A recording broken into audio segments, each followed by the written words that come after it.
Chapter 4. In the last days, the mountain of the Lord's temple will be established as chief among the mountains. It will be raised above the hills, and peoples will stream to it. Many nations will come and say, "Come, let us go up to the mountain of the Lord, to the house of the God of Jacob. He will teach us his ways so that we may walk in his paths." The law will go out from Zion, the word of the Lord from Jerusalem. He will judge between many peoples and will settle disputes for strong nations far and wide. They will beat their swords into plowshares and their spears into pruning hooks. Nation will not take up sword against nation, nor will they train for war any more. Every man will sit under his own vine and under his own fig tree, and no one will make them afraid, for the Lord Almighty has spoken. All the nations may walk in the name of their gods. We will walk in the name of the Lord our God forever and ever. In that day, declares the Lord, I will gather the lame. I will assemble the exiles and those I have brought to grief. I will make the lame a remnant, those driven away a strong nation. The Lord will rule over them in Mount Zion from that day and forever. As for you, O watchtower of the flock, O stronghold of the daughter of Zion, the former dominion will be restored to you. Kingship will come to the daughter of Jerusalem. Why do you now cry aloud? Have you no king? Has your counselor perished, that pain seizes you like that of a woman in labor? Writhe in agony, O daughter of Zion, like a woman in labor, for now you must leave the city to camp in the open field. You will go to Babylon. There you will be rescued. There the Lord will redeem you out of the hand of your enemies. But now many nations are gathered against you. They say, "Let her be defiled. Let our eyes gloat over Zion." But they do not know the thoughts of the Lord. They do not understand his plan, he who gathers them like sheaves to the threshing floor. Rise and thresh, O daughter of Zion, for I will give you horns of iron. I will give you hoofs of bronze, and you will break to pieces many nations. You will devote their ill-gotten gains to the Lord, their wealth to the Lord of all the earth.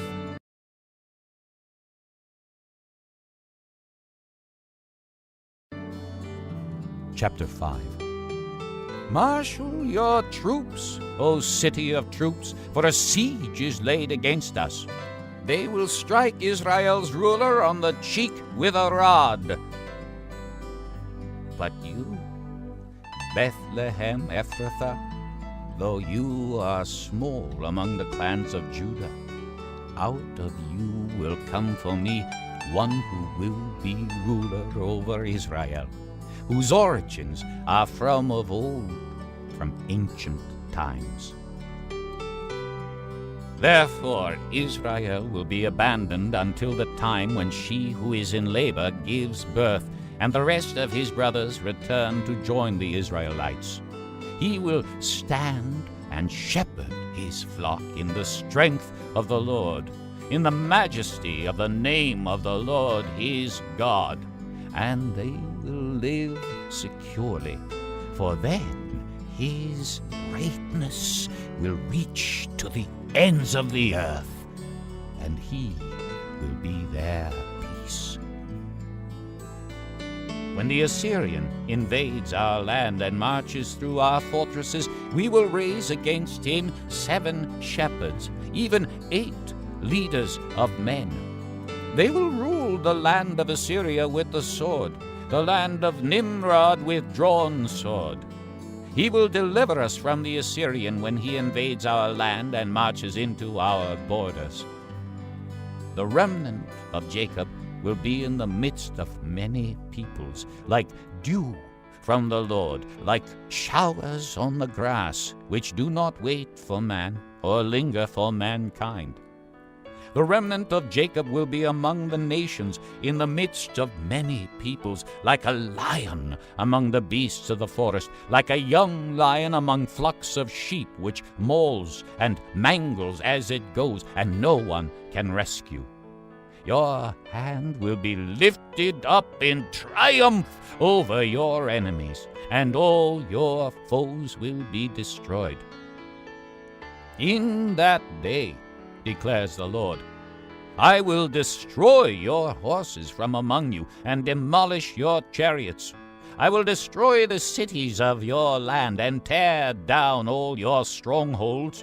I will destroy your witchcraft, and you will no longer cast spells. I will destroy your carved images and your sacred stones from among you. You will no longer bow down to the work of your hands.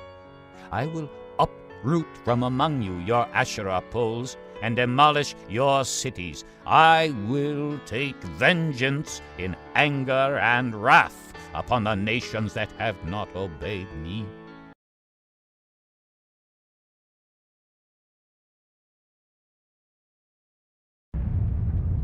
Chapter 12. A great and wondrous sign appeared in heaven. A woman clothed with the sun, with the moon under her feet, and a crown of 12 stars on her head. She was pregnant and cried out in pain as she was about to give birth. Then another sign appeared in heaven. An enormous red dragon with 7 heads and 10 horns and 7 crowns on his heads. His tail swept a third of the stars out of the sky and flung them to the earth. The dragon stood in front of the woman who was about to give birth, so that he might devour her child the moment it was born. She gave birth to a son, a male child, who will rule all the nations with an iron scepter. And her child was snatched up to God and to his throne. The woman fled into the desert, to a place prepared for her by God, where she might be taken care of for 1,260 days. And there was war in heaven. Michael and his angels fought against the dragon, and the dragon and his angels fought back. But he was not strong enough, and they lost their place in heaven. The great dragon was hurled down, that ancient serpent called the devil, or Satan, who leads the whole world astray. He was hurled to the earth, and his angels with him. Then I heard a loud voice in heaven say, Now have come the salvation and the power and the kingdom of our God and the authority of his Christ. For the accuser of our brothers, who accuses them before our God day and night, has been hurled down. They overcame him by the blood of the Lamb and by the word of their testimony. They did not love their lives so much as to shrink from death. Therefore rejoice, you heavens and you who dwell in them. But woe to the earth and the sea, because the devil has gone down to you. He is filled with fury, because he knows that his time is short. When the dragon saw that he had been hurled to the earth, he pursued the woman who had given birth to the male child. The woman was given the 2 wings of a great eagle, so that she might fly to the place prepared for her in the desert, where she would be taken care of for a time, times and half a time, out of the serpent's reach. Then from his mouth the serpent spewed water like a river, to overtake the woman and sweep her away with the torrent. But the earth helped the woman by opening its mouth and swallowing the river that the dragon had spewed out of his mouth. Then the dragon was enraged at the woman and went off to make war against the rest of her offspring, those who obey God's commandments and hold to the testimony of Jesus.